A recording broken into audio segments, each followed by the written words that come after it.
उपभोगमिन्द्रियेहिं दब्बान्मचेदनानिमिद्राणं जमकुणदि सम्यदिट्ठि तम सब्बम निर्जरनिमित्तम। देखो इसकी उत्थान का जो लिखी है अपन ने, उसमें ये लिखा है कि ये द्रव्य निर्जरा का स्वरूप है।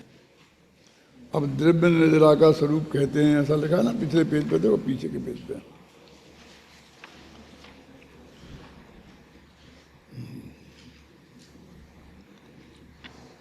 अरे अपने अभी अब मंगलाचरण नहीं हुआ ना, हाँ गाथा कैसे शुरू कर रहे अपन। हाँ। कल पढ़ा था ना, ये पढ़ो। रागाद्यास विरोध तो निज धुराम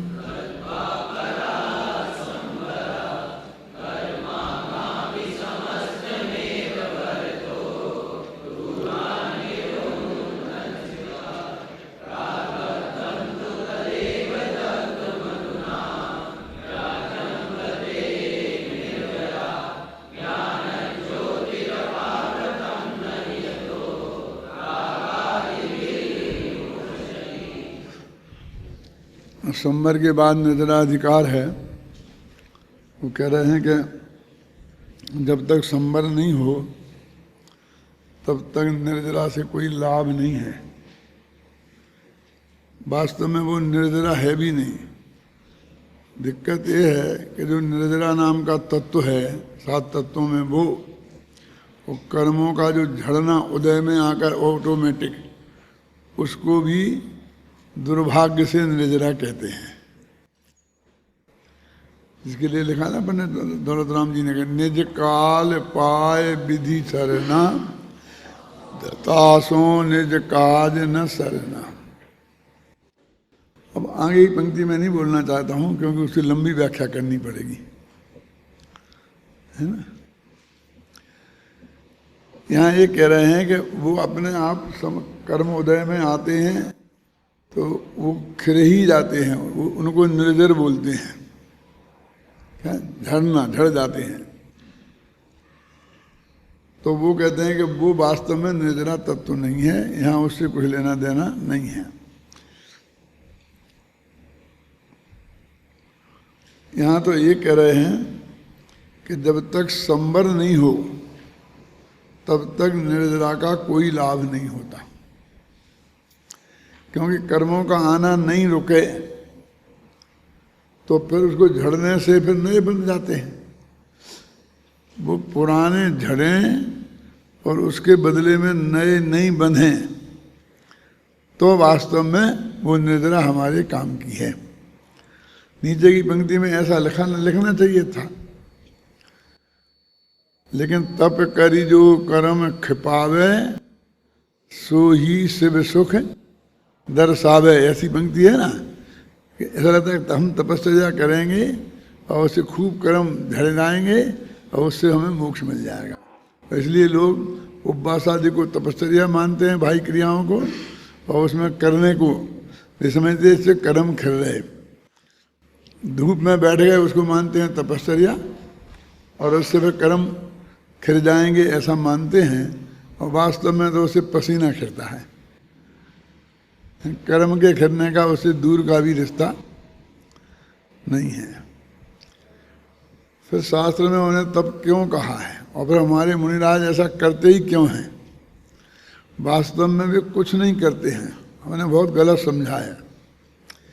होता क्या है कि जब उन्हें परद्रव्य की पराधीनता स्वीकार नहीं है तो जो अनुकूलता प्रदान करने वाले संयोग हैं वे तो बुद्धिपूर्वक जोड़ना पड़ते हैं, और उनमें प्रयत्न भी लगता है, और लौकिक दृष्टि से कहें तो पैसा भी खर्च होता है, और भी साधन जुटाने पड़ते हैं।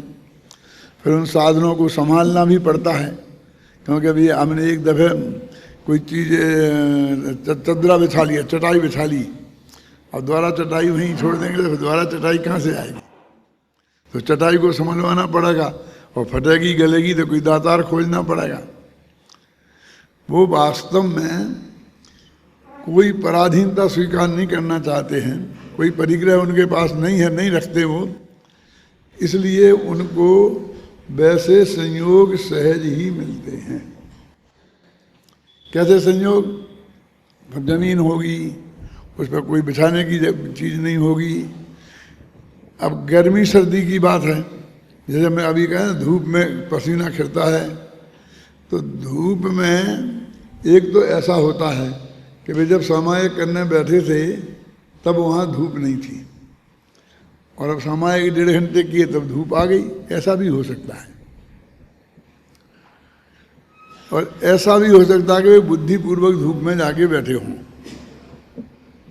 लेकिन जैसे हम और आप बैठते हैं वैसे नहीं, धूप के लिए धूप में नहीं, क्योंकि वे गर्मियों में धूप में बैठते हैं और सर्दियों में छाया में बैठते हैं। यदि वो धूप के लिए तो सर्दियों में बैठना चाहिए और गर्मियों में बैठना चाहिए, गर्मियों में धूप में क्यों बैठते हैं? तो उसका कारण है कि उनको अपने आत्म ध्यान के लिए एकांत चाहिए, और गर्मियों में छाया हर एक को प्रिय है, तो वहाँ भीड़ हमेशा होगी, आदमियों की होगी, नहीं होगी तो पशु पक्षियों की होगी, कीड़े मकोड़ों की होगी, वो सारी भीड़ वहाँ होगी। इसलिए वे उससे बचने के लिए धूप में बैठते हैं। पर्वत की चोटियों पे क्यों चले गए? तो कहते रही मन तहाँ न बैठिए जहाँ कोई दे उठाए। ऐसी जगह नहीं बैठना चाहिए कि जहाँ कोई उठाए, किसी के काम की जगह होगी तो वो उठाएगी। तो अपने आता है शास्त्रों में, एक मुनिराज ने देखी अच्छी बहुत बढ़िया शिला थी नदी के किनारे, तो वो जाके उस पर बैठ गए। अब धोबी आना रोजाना उस पर आके कपड़े धोता था। अब वो तो सामायिक में बैठे थे और धोबी ने हटो, मेरी जगह है तो मुझे कपड़े धोना है। वो भी क्या करे, क्योंकि दूसरी जगह ऐसी है नहीं जो कपड़े धोए जा सकते हैं। तो पहले ऐसी जगह सोचते हैं, सोचते तो हैं, ऐसी नहीं है, बढ़िया नहीं सोचते, किसी के काम की नहीं हो, जिसके किसी को वहाँ आने के बैठने की संभावना नहीं हो, कि जिससे संघर्ष नहीं हो, इसके लिए वो ऐसी जगह चुनते हैं। तो पर्वत की चोटियाँ उन्हें इसलिए पसंद आई कि वहाँ कौन जाता है। अब धूप रहेगी तो वहाँ गर्मियों में कौन बैठेगा। ये ऑटोमेटिक मतलब उनके चुनाव का है। नदी के किनारे गर्मियों में ठंडी ठंडी हवा चल रही हो गर्मी, तो वहाँ तो बहुत भीड़ रहेगी। ये पिकनिक स्पॉट बन जाते हैं ना, जैसे मंदिर में हैं, तो ऐसी जगह बैठेंगे ध्यान करने के लिए कि जहाँ लोगों का आवागमन नहीं हो। अब आजकल कहीं कहीं ऐसा देखने में आता है कि ठीक ऐसी जगह बैठेंगे कि एक भी आदमी बिना देखे न निकल जाए। चुनाव तो दोनों ने किया।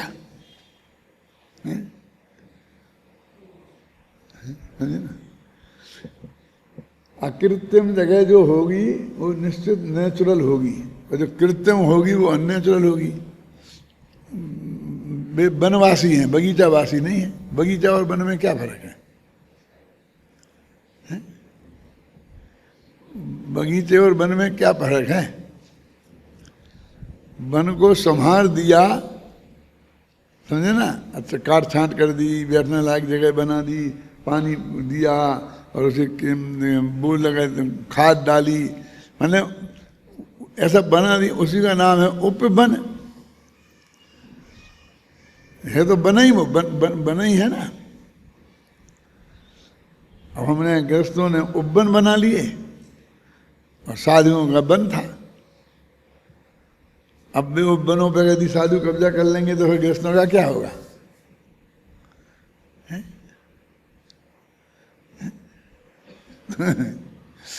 मैंने स्थिति ये है, मेरे कहने का अर्थ है कि उन्होंने जो भी संयोग बुद्धिपूर्वक खोजे हैं वो इसलिए ऐसे खोजे हैं जो नेचुरल हैं, कि जहाँ उन्होंने कोई जीव जंतु उनके पैर के नीचे नहीं आ जाए, इसके लिए उन्होंने अपनी जो हाथ में लिए रहते हैं ना पीछी, उससे उन्होंने वो जगह थोड़ी साफ कर ली है। और जहाँ उनका पैर नहीं पड़ना वहाँ भी साफ नहीं करेंगे क्या? और हमें तो पूरा जयपुर साफ चाहिए, पूरा हिंदुस्तान साफ चाहिए हैं, उनको उससे ज़्यादा जगह इसकी साफ की जरूरत नहीं है। यदि ज़्यादा बढ़ाएं तो बढ़ाते जाएं तो उसकी कोई हद ही नहीं है। इसलिए भाई वो ये कहते हैं कि वो द्रव्य जो कर्म बंधे थे उदय में आकर खिरते हैं, वो कोई निर्जरा नहीं है, करते तो उसको भी निर्जरा है। अब देखो इस गाथा की तो बात अपन पहुँचे कहाँ है, मेरा माथा गाथा पे सेट हो गया था इसलिए वहाँ पहुँचता है बार बार। अपन ऐसा भी कर सकते हैं कि पहले गाथा पे प्रवचन कर लें फिर इस पे करें, कि कर्म का उल्लंघन करना ठीक नहीं तो नहीं करते हैं। क्या कहते हैं, रागादि आश्रव अवरोध तो निज धुराम धृत्वा पराह संवरा। कहते रागादि आश्रवों को रोध माने से रोकने से, रागादि आश्रव भावों को रोक देने की वजह से संवर ने अपनी धुरा को धारण कर रखा है। धुरा, धुरा समझते किसे बोलते हैं? ये बैलगाड़ियों में जो 3 लकड़ियां लगी रहती है ना ऐसी, उन्हें धुरा बोलते हैं। ये तो आप जानते हो, गांव के जो रहने वाले जब जानते होंगे कि नहीं है? वो गाड़ी की रीढ़ की हड्डी है, उनके बिना वो गाड़ी नहीं बन सकती, गाड़ी नहीं चल सकती है। धुरा माने जो परिकर की वस्तुएं हैं उनमें सर्वाधिक महत्वपूर्ण वस्तु माने रीढ़ की हड्डी अपनी धुरा है जी। रीढ़ की हड्डी अपनी क्या है? धुरा बोलते हैं ना। अब आप और क्या बोलते हैं? धुरंधर विद्वान। धुरंधर माने बड़ा है। हाँ, जो जैन दर्शन की धुरा है उसको उनने धारण किया, माने बैल। गाड़ी की धुरा को कौन धारण करता है? माने जो गाड़ी चल रही है वो बैलों के दम पे चल रही है, उसमें जो टुनटुनी बज रही है उसके दम पे नहीं चल रही है। ऊपर बैठा है जो मालिक को चाबुक मार मार के बैलों को चला रहा है, वो नहीं चल रहा है, वो बैल चला रहे हैं। इसलिए वो धुरंधर विद्वान माने धुरा को धारण करने वाले, ऐसे प्रयोग होते हैं ये। फिर संवर ने अपनी धुरा, संवर काय की धुरा थी? मोक्ष मार्ग की। वो मोक्ष मार्ग की रीढ़ की हड्डी थी। तो संवर ने अपनी धुरा को धारण करके आश्रव को रोक दिया, खड़े रहो बस, ऐसे आगे नहीं बढ़ोगे बस, है ना। रागादि आश्रव रोध तो निज धुराम धृत्वा परा संवरा। जो उत्कृष्ट संवर है उसने अपनी ताकत से रागादि आश्रमों को रोक दिया है। पुराने का काम तो उसने निपटा लिया। अब आगा जो पुराने अभी नए आने को तो उसने निपटा दिया कि अब कोई नहीं आएगा, लेकिन पुराने तो बंधे हैं ना अंदर। गेट पे प्रतिबंध लगा दिया, आदमी खड़ा कर दिया, कोई हॉल के अंदर नहीं आएगा। अब वो तो वहाँ रोड के खड़ा है, लेकिन अंदर घुस आए जो पहले उनको क्या करें? तो वो नहीं आएगा, दूसरा आएगा और वो यहाँ से निकालेगा कि ऐसा बाहर हो जाइए, बाहर हो जाइए, बाहर हो जाइए।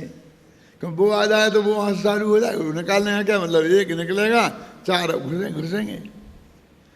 तो आगामी कर्मागामी समस्तमेव भरतो दूरान निरुद्धन सता। आने वाले कर्मों को उसने दूर से ही रोक दिया कृष्ण संवर ने। अब प्रागबद्धम, जो पहले के बंधे हुए कर्म हैं, उनके लिए खपाने के लिए ये निर्जरा तैयार होके आ गई है कि ये काम मैं करूँगा।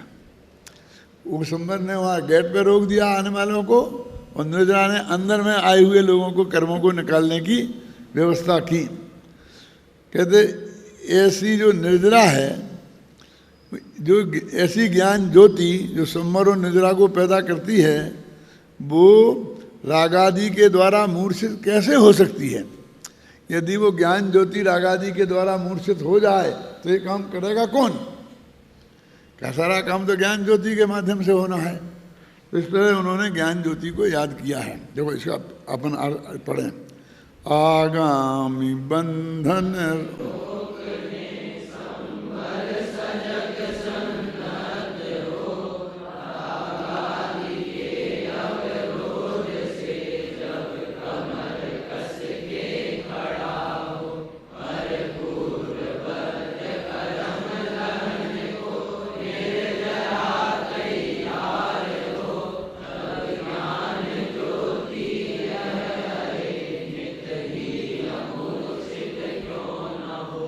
अभी देखिए वीर रस का काव्य है, वीर रस, और इसको चित्र काव्य भी कह सकते हैं।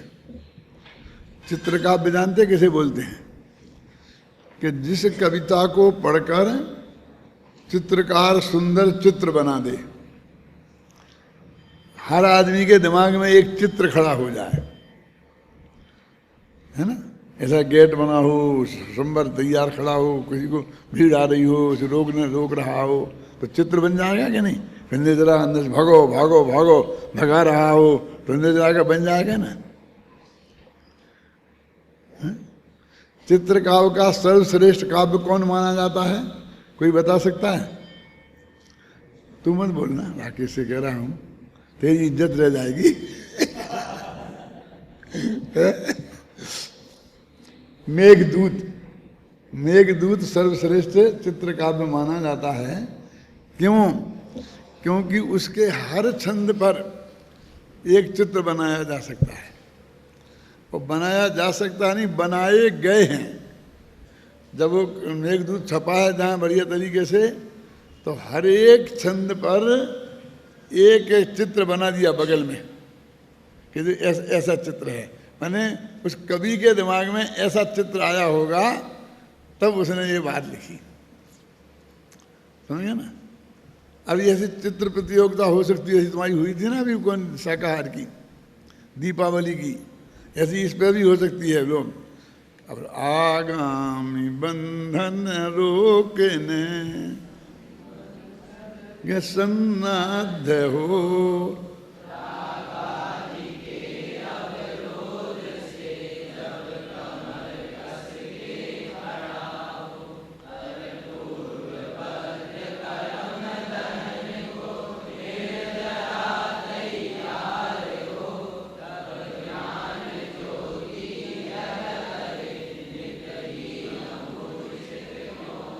ये ज्ञान ज्योति कभी भी मूर्छित नहीं हो सकती, एकदम तैयार है। क्यों? उसे संवर के माध्यम से आगामी कर्मों को रोकना है और निद्रा के माध्यम से पुराने कर्मों को खपाना है। अब मैं पूछूं कि कौन कौन लोग इस पर चित्र बना सकते हैं?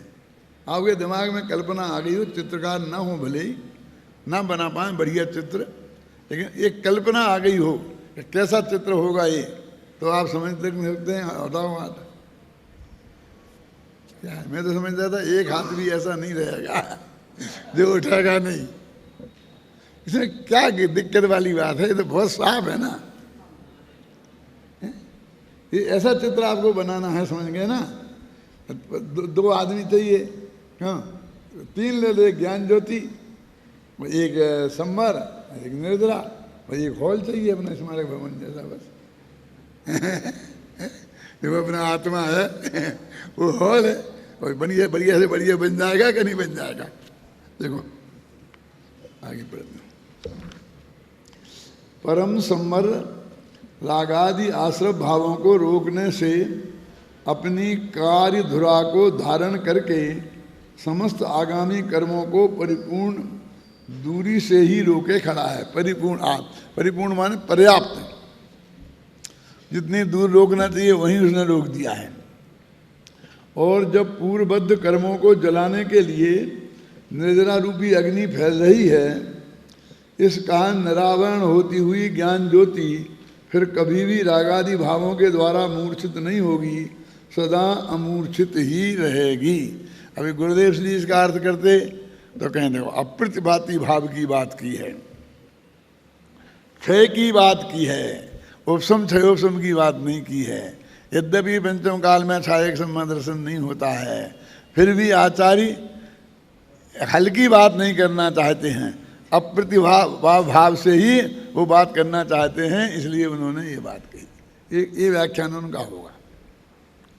किस गाथा पर गुरुदेव श्री बोलेंगे तो कैसे बोलेंगे, युगल जी बोलेंगे तो कैसे बोलेंगे, मैं बोलूँगा तो कैसे बोलूँगा, आप चाहें तो ये कर सकते तैयार, लेकिन गहरे अध्ययन की आवश्यकता है, ख्याल में है ना। ऐसी नकल करने वाले तो बहुत हैं, अहिंसा भाषण की करते हैं, इसकी करते हैं ना, कर करके। लेकिन एक बिल्कुल नए विषय पर आपको दिया जाए सब्जेक्ट और फिर कहा जाए कि इसके बारे में फला आदमी कैसे बोलेगा और उसको आप बता दें तो आपकी स्टडी सच्ची है। हमारे गुरु जी थे मक्खन लाल जी, वो ये कहा करते थे कि विद्वान किसे कहते हैं, विद्वान की परिभाषा मैंने यहाँ कही तो होगी, लेकिन बहुत पहले कही होगी कभी, कि जिसके बारे में ये जगत में जो उसका जगत है ये पहले से ही जानता हो कि ये इस सब्जेक्ट पर ये प्रकरण आएगा तो वो क्या कहेगा, बिना बताए ही सारी दुनिया जानती हो पहले से, उसका नाम विद्वान है। माने उसके जीवन की रेखाएं इतनी स्पष्ट होना चाहिए समाज के सामने, क्या कि हर आदमी जो जरा भी बुद्धिमान है कि वो जाने कि ये मामला आया है सामने, तो इसके बारे में यदि उससे पूछने जाएंगे तो वो ये उत्तर देगा। उसको विद्वान कहते हैं, जिसके बारे में उसकी रेखाएं बहुत अत्यंत स्पष्ट हों, उसका थिंकिंग सारे जगत के सामने अत्यंत स्पष्ट हो, उसे विद्वान कहते हैं। ख्याल में बताया करते थे कि मतलब सचमुच उनके बारे में ऐसा था कि ये मामला आया है तो मक्खनलाल जी क्या कहेंगे ये सारा देश पहले से ही जानता था,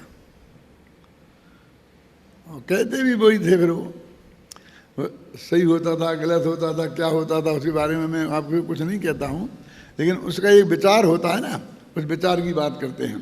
देखो इस कलश में यह बताया गया है कि आगामी कर्मों को तो संबंध ने रोक दिया और पूर्वबद्ध कर्मों को निर्मूल कर रही है। इस प्रकार समस्त कर्मों का अभाव हो जाने से ज्ञान ज्योति ऐसी प्रकाशित हो रही है कि वह फिर कभी भी मूर्छित नहीं होगी, सदा जागृत रहेगी। आ गया ना, इसमें केवल ज्ञान की बात है सम्यक ज्ञान ज्योति अभी, लेकिन वो केवल ज्ञान में परिवर्तित होगी, मैंने जोड़नू छायक की बात है। देखो यहाँ आचार्य देव कह रहे हैं कि संवर अपनी कार्य धुरा को पूरी तरह संभाल कर खड़ा है। तात्पर्य यह है कि संवर अपना कार्य करने के लिए कमर कस के तैयार है। संवर का कार्य आगामी कर्मों को बंधने से रोकना है। संवर अपने इस कार्य को संभल कर संपन्न कर रहा है। इसी प्रकार निर्जरा भी पुराने कर्मों को काटने में जमकर लगी हुई है ना। इस प्रकार जब नए कर्म तो बनेंगे नहीं और पुराने कर्म सब नष्ट हो जाएंगे तो मोक्ष होना निश्चित ही है ना। मोक्ष होने पर ज्ञान ज्योति सदा अमूर्छित ही रहेगी, क्योंकि अब उसके मूर्छित होने का कोई कारण ही नहीं रहा। ये पूरा चित्र खड़ा कर दिया ना गद्य में, वो तो पद्य से ही समझ में आ जाता है, आ जाना चाहिए, है ना। इस मंगलाचरण के कलश में यही कहा गया है कि संवर ने आगामी कर्मों माने आश्रम को रोक दिया है, निर्जरा पुराने कर्मों को नष्ट कर रही है। इस कारण अब ज्ञान ज्योति सदा ही अखंड रूप से प्रकाशित होती हुई रहेगी। उस ज्ञान ज्योति को यहाँ नमस्कार किया गया है। देखो बनारसी दास जी ने इसे बहुत सस्ते में निपटा दिया, बस 2 चौपाई 1 चौपाई लिख दी है ना। तो किताब निकाल तुम्हारी, पेज नंबर 141। जो संवर पद पाई आनंदे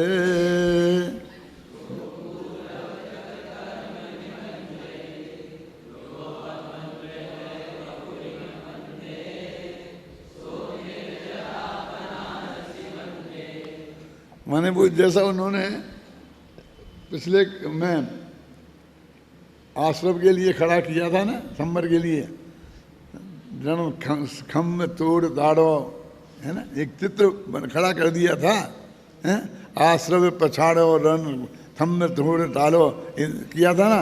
ऐसा इसमें भी कर सकते थे, लेकिन नहीं किया उन्होंने। बस एक चौपाई में उस बात को उन्हें स्पष्ट कर दिया है कि भाई संबर प्राप्त किया तो आनंद की उत्पत्ति हुई, पूर्व कृत कर्मों का अभाव किया और अफंद हुए, इसलिए अफंद माने बंध से रहित हो गया, अब द्वारा नहीं बंधेगा, ये बात भी आ गई ना। सो निद्रा, ऐसी निद्रा को बनारसी दास बंधन करता है कि जिससे मोक्ष की प्राप्ति होती है, ऐसी निद्रा को बनारसी दास बंधन करते हैं।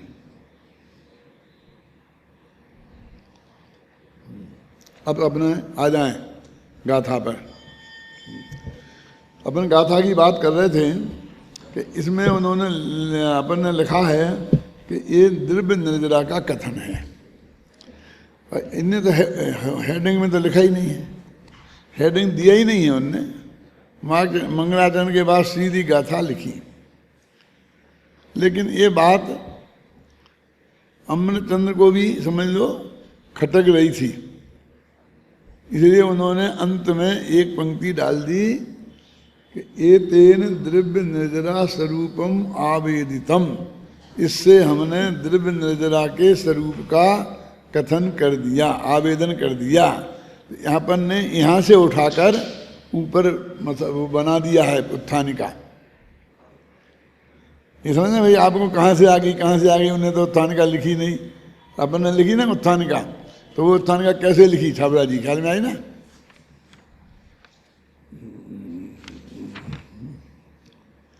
देखो मंगलाचरण के कलश के उपरांत अब निर्जरा की मूल गाथाएं आरंभ करते हैं, उसमें सर्वप्रथम द्रव्य निर्जरा का स्वरूप बताते हैं। अब आपको नहीं मिलेगा ऊपर द्रव्य निर्जरा का स्वरूप, यहाँ से क्यों कह दिया, क्यों।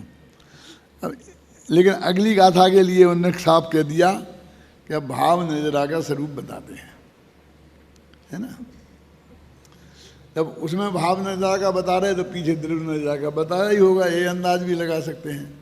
और दूसरी बात ऐसा देखो, ये तो अपन ने छापने में ऐसा कर दिया, जो लिखने वाले तो ऐसे ही लिखते हैं, कैसे कि ये पूरा लिखते जगह छोड़ते नहीं और वहीं लिख देते एतेन द्रव्य स्वरूपम आवेदितम अथ भाव निर्जरा स्वरूपम आवेदयति, तो वो इकट्ठे ही तो लिखा। इनको हटा दो, बीच का जो रोक टोक है, जो पैरा चेंज है, फुल स्टॉप है, ये वगैरह है, ये सब हटा दो और कॉमा ही लगा के लिख दो उस वाक्य को, तो वही बात है। और ये पद्म परम मलधारी देव ने बहुत किया नियम सार में। हर गाथा की जो टीका लिखी उसमें पहली आधी पंक्ति में ये लिख दिया कि इस गाथा में क्या कहा गया है, इस गाथा में क्या कहा गया है। अब मैंने सब जगह उसे वहाँ से उठा के ऊपर दे दिया है, इस गाथा में ये कहने वाले हैं, वहाँ भी उसका अर्थ लिख दिया। तो ये शैली आपको ख्याल में रहे ना, तो आपको वो समझ में भी आएगा कि कब कैसी स्थिति हो तो क्या करना चाहिए, मार्गदर्शन भी मिलेगा, क्या किया गया है वो भी समझ में आएगा, और क्यों किया गया है वो भी समझ में आएगा, तो ज़्यादा वस्तु से रूप स्पष्ट होगा। देखो अब ऐसी गाथा में ऐसा क्या है कि जिससे हम ये कहें कि द्रव्य निर्जरा का स्वरूप है। इस समय सार की यही विशेषता है, उसमें कहीं दूर दूर दिखाई नहीं देती है वो चीजें, और हमें चंद्र निकालते हैं। देखो सम्यक दृष्टि जीव इंद्रियों के द्वारा चेतन अचेतन द्रव्यों का जो भी उपभोग करता है वह सभी निर्जरा का निमित्त है। अब ये यहाँ पर वो निर्जरा कौन सी निर्जरा है, वही जो काम की नहीं है, काम की नहीं है वो निर्जरा है। क्यों कि उसने चेतन अचेतन द्रव्यों का जो भी उपभोग किया, तो ये नियम है शास्त्रों में कि उपभोग के भाव के बिना नहीं होता, समझना।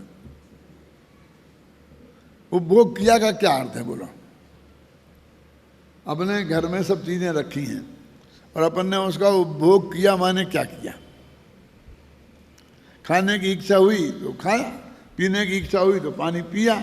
तो वो उस इच्छा के बिना संभव नहीं है। तो वो कहते हैं जो भोग नामक क्रिया हुई उसमें उस इच्छा जो हुई वो उसमें निमित्त है,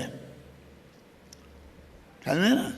अब वो ये कहते हैं कि वो इच्छा क्यों हुई, कि अपने पुराना कर्म उदय में आया, इसलिए ये कहते हैं।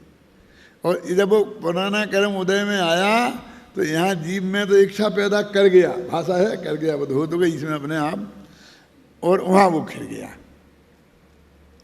तो अब यहाँ से द्रव्य निजा निकाली दादा समझ में आई कि नहीं आई? वो जो कहते कर्म उदय में आया उससे हमारे हृदय में भोगने का भाव हुआ, भोगने का भाव हुआ और फिर हमने भोगा। कहते भोगा कि नहीं भोगा ये बाद की बात रहने दो, लेकिन जो कर्म उदय में आया वो तो खिल ही गया। फिर वो उसके बाद में ठहर नहीं सकता।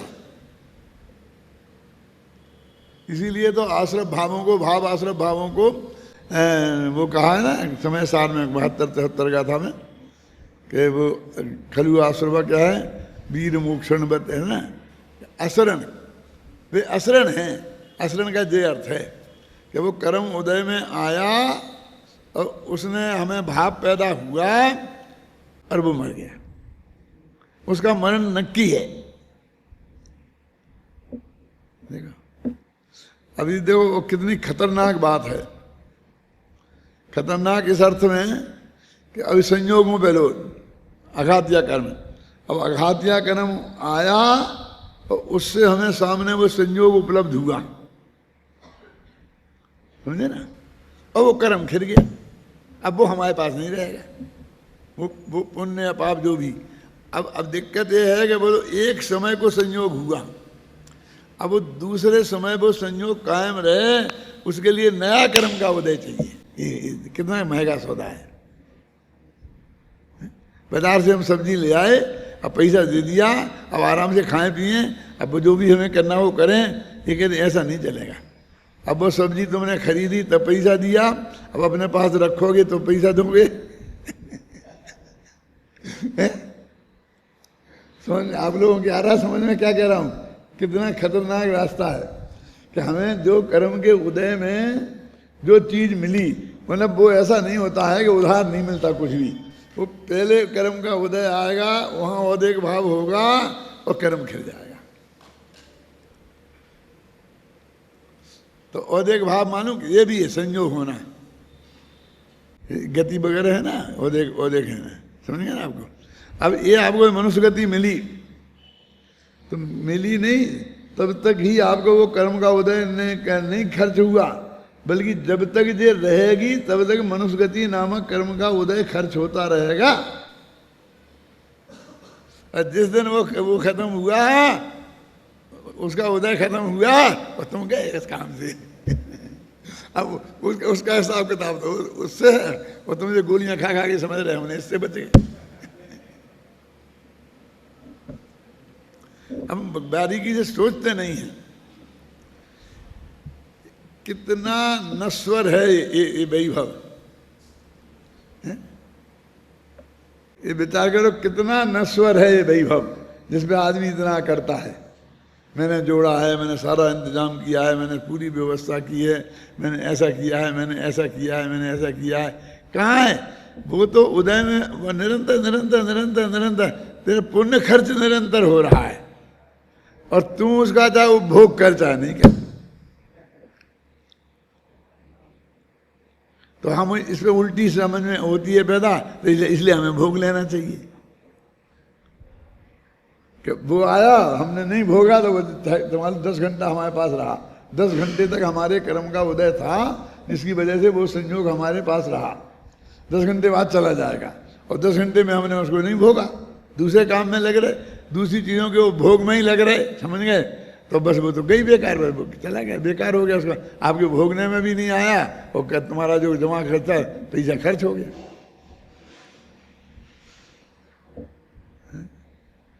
तो इसमें से अपन क्या निकालते हैं? तो भोग ही लेना अच्छा है। बहुत बहुत स्पष्ट है ये बातें। आप बाजार से सब्जी लाए, ताजी ताजी सब्जी, आपने डबल पैसा दिए, काय के लिए? ताजी के लिए। अभी उतरी है, अभी पत्ता उसके ऊपर, अमरूद पे पत्ता भी हरा लग रहा है, वो भी नहीं सूखा है, आपने लिया ना उसके लिए। अब आपने उसे 24 घंटे रखे ना दिए, कर लिया ना घर में ही बासा, कीमत दी ताजे की, तो बासा ही लेना था तो आधी कीमत में आ जाता ना। अरे वहां से ताजा खरीदते ही वो बासा होने लगता है एक एक सेकेंड। बोलो कितना विचित्र हिसाब है। मेरा करुणा नहीं हो अलग है। होने लगता कि नहीं होने लगता? और 4 दिन तक रखे रहो उसे तो फिर फेंकने लायक हो जाएगी, हैं? फिर वो भोग के लायक। तो अब वो कहते वो वस्तु जो हमारा उदय में आई, अब भोग लो तो भोग लो, नहीं भोगो तो नहीं भोगो, नहीं भोगी तुमने तो वो स्टॉक में हो जाएगी, ऐसा नहीं। क्या जब मैंने ये इधर देवलाली में बहुत विस्तार से ये सब बात समझाई तो मोटा नहीं बोली भाई किसका तो मतलब ये हुआ, इसका तो मतलब ये हुआ, ऐसा होता है, तो इसके लिए तो हमको भोग लेना चाहिए। मैं भोग लेगा फिर मरे बेटा। तो भोगो भोग भोग भोगो माने भोगने का भाव करो, भोगने का भाव करो तो वहां उस टाइप का कर्म उदय में आएगा और नया कर्म फिर मिल जाएगा। यानी कितना घाटे का सौदा है। क्यों? इस दृष्टि से नहीं देखते करुणा नियोग वाले कि जो यही बंद की प्रक्रिया तो यही है ना, उदय की प्रक्रिया तो यही है ना, है?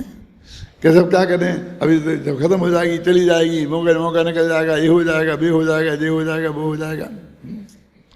एक लड़के ने एक कविता बनाई थी तो मैं सुनी थी, तो वो मैंने अभी एक आध पंक्ति रह गई मुझे, उन लड़कों को तो याद होगी कि ये बरसे तो नहा लेना, ये बादल जाने वाले हैं। क्या आया समझ में कि नहीं?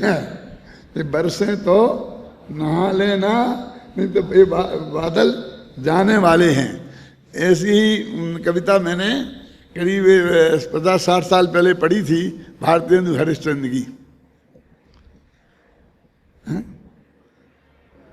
भैया हरिचंद की कहानी रह जाएगी, है? किसी ने पढ़ा? उन्होंने लिखा था भैया हरिचंद की कहानी रह जाएगी। भैया आज तुम्हें पढ़ना हो पढ़ लो, सुनना हो सुन लो, एक दिन बस कहानी किस्सों में हरिचंद रह जाएंगे। हरिचंद माने हरिचंद नाम के राजा और हरिचंद नाम के कवि। आपको ये तो पता होगा ना, भारतेंदु हरिश्चंद्र नाम के हिंदी गद्य के संस्थापक कवि हुए हैं। क्या नाम था उनका? भारत के चंद्रमा, भारतेंदु हरिश्चंद्र। और उन्होंने वो हरिश्चंद्र था जो वो सत्यवादी हरिश्चंद्र, उसके ऊपर एक नाटक लिखा है। हरिश्चंद्र ने हरिश्चंद्र की कहानी लिखी है। क्या? तो उस नाटक में ये बात आई है, भैया हरिचंद की कहानी रह जाएगी। तो 2 ही अर्थ निकालते थे उसको हमारे कि हरिचंद की माने जो हमने हरिश्चंद्र नाटक लिखा है, अब उसे तुम अच्छी तरह समझ लो, जो सीखना हो सीख लो। राजा तो चले गए, अब आज जैसे कहानी रह गई और हम नाटक लिखते हैं और आप कहानी पढ़ते हो सुनते हो, ऐसे ही एक दिन हम भी चले जाएंगे और हमारी भी कहानी रह जाएगी। वो इसी टाइप का हो गया ना जो आपने बताया है कि बरसें तो नहा लेना, नहीं तर ये बादल जाने वाले हैं। तो ऐसे ही पुण्य के पाप के संयोग से जो भी चीज़ मिली है वो बहुत क्षणभंगुर है, और जब तक वो रुकेगी, क्षणभंगुर नहीं है, तो वो बहुत महंगा सौदा है। क्या?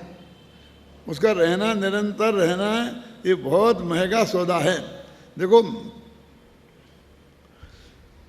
हमारी तुम की आपस में समझ लो, हर एक की एक दूसरे की अनुकूलता बनी ना किसी कारण से।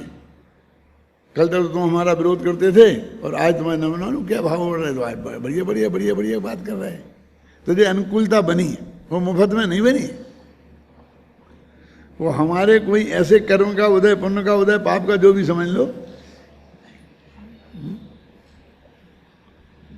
महिपाल मंदिरणा को भमरी देवी की अनुकूलता बनी थी वो पुण्य के उदय से कि पाप के उदय से जो भी अनुकूलता बनी वो अनुकूलता वो अधिक काल तक रहने वाली नहीं है उसके लिए भी आपके कर्म का उदय उस टाइप का चाहिए। वो खर्चा होगा और वो कब खलास हो जाएगा, सवाल उसका नहीं, उधर क्या देखता है। सामने वाले से जो अनुकूलता बनी है उधर को क्या देखते हो, तुम अपने अंदर देखो। वो तुम्हारा वो खलास हो जाएगा तो अनुकूलता को प्रतिकूलता में बदलते देर नहीं लगेगी। बहुत पुरानी बात है, ये बात समझाने के लिए कह रहा हूँ। एक फिल्म देखी थी राज कपूर की, और उस जमाने की बात है। तो उसमें क्या था कि एक नेता था और वो भाषण दे रहा था। और राज कपूर ने क्या किया कि वहाँ पर इसने मंजन बेचा, 1 रुपये में डिब्बी मंजन की काला मंजन, दंत मंजन, और दांत वज्र जैसे हो जाएं, ये हो जाएं, वो हो जाएं, तो भाषण दे करके और 1 रुपये में 1 डिब्बी वो बेच रहा था। समझ गया ना। तो एकदम भीड़ राजा उसके यहाँ से हट के उसके पास आ गई, लुट गया, मुफ्त में लुट गया, ऐसा बोलता था। तो सारी भीड़ राजा का भाषण सुन के उसके पास आ गई। नहीं, ये क्या हो गया। तो वो भाषण देने वाला नेता आया कि कौन है जिसने मेरी सारी भीड़ खींच ली। तो वो कह रहा था ये दांत मंजन जैसा है, ऐसा है, वज्र जैसा बनाएगा, ये करेगा, वो करेगा। तो उसने कहा, नेता ने, कि ए भाइयों, इस मंजन में हड्डी का चूरा मिला है। क्या हड्डी का चूरा मिला है। तो 1 मिनट में तो एकदम लड़ रहे थे, मुझे दो, एकदम मामला पलट गया कि हड्डी का चूरा मिला है। तो अरे, तो वो बोला, कसम, मैं कसम खाता हूँ अपने माँ की, मैं राम की कसम खाता हूँ, इसमें कोयला और ईंट का चूरा और नमक, इसके अलावा कुछ नहीं है। जो उसने ये बोला तो बोला, देखो ये तुमको ईंट का चूरा बेच रहा है। तो कितनी पिटाई हुई। अब मैंने तो उस दृश्य में से निकाला कि वो तुम्हारा जो पुण्य का उदय था, जिससे इतनी बिक्री हो रही थी और कमाई हो रही थी, वो कब खलास हो जाएगा तुम्हें पता नहीं है। ये गाड़ी दौड़ रही ना पेट्रोल पे, वो पेट्रोल कब खत्म हो जाएगा और तुम्हारी गाड़ियां सब बेकार हो जाएंगी। बहुतों की तो हो गई, पेट्रोल के भाव बढ़ते ही गाड़ियां घर में रखी हैं और वे पैदल जा रहे हैं, साइकिल से जा रहे हैं और गाड़ी से स्कूटर पे आ गए।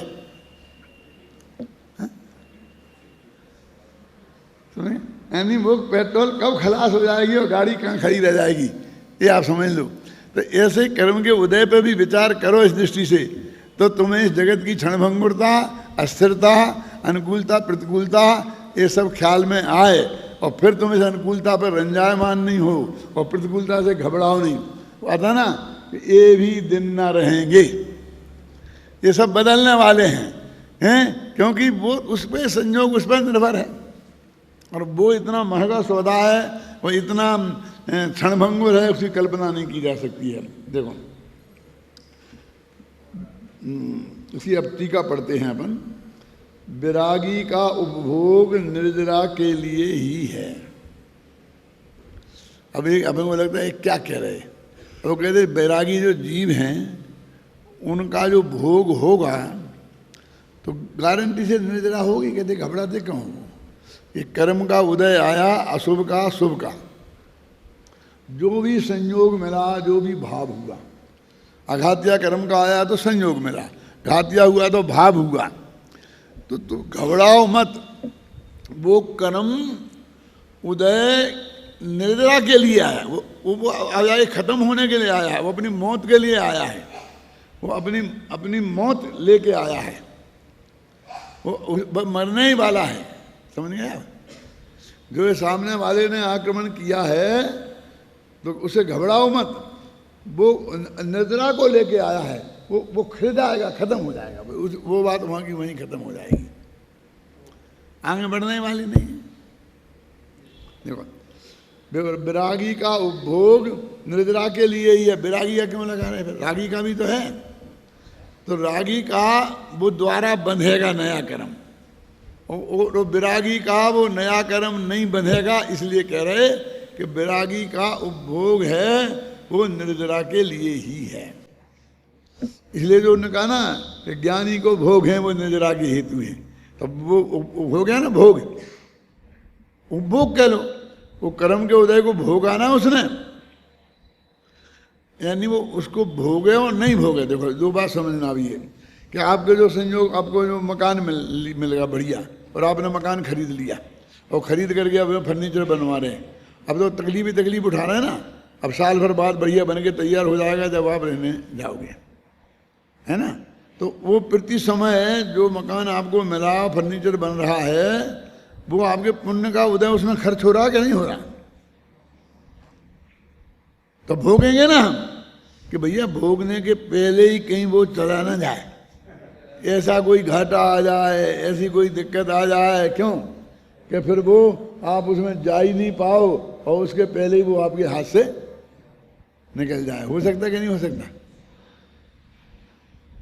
तो वो कहते थे भोगो और चाहे नहीं भोगो, वो तो जाने ही वाला है। ये निद्रा के लिए का मतलब समझ गए ना, आप भोगो और चाहे नहीं भोगो, हैं?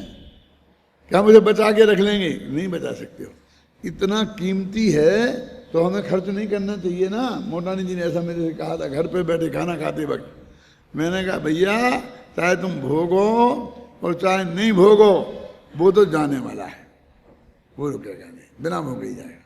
तो भोगे, तो भोगोगे तो नया बांधोगे, बोलो क्या करना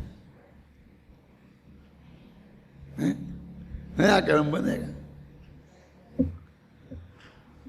ये तो ऐसे लड्डू हैं कि खाए सो पछता है और ना खाए सो पछता है, भोगे सो पछता है और ना भोगे सो पछता है।